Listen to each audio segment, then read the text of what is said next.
73 Super Glide here, and I'm starting to show you how I started with my shelf unit. I cut these 4 inches.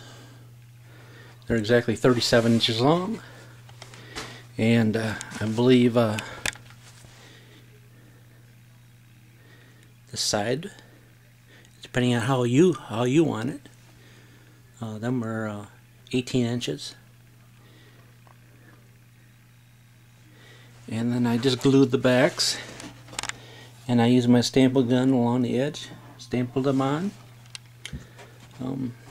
However, you can use them like this if you like, depending on the use, you know, how much room you got. I'm going to use them like this, and so I slapped them 4 inches wide, and so that's how I started with my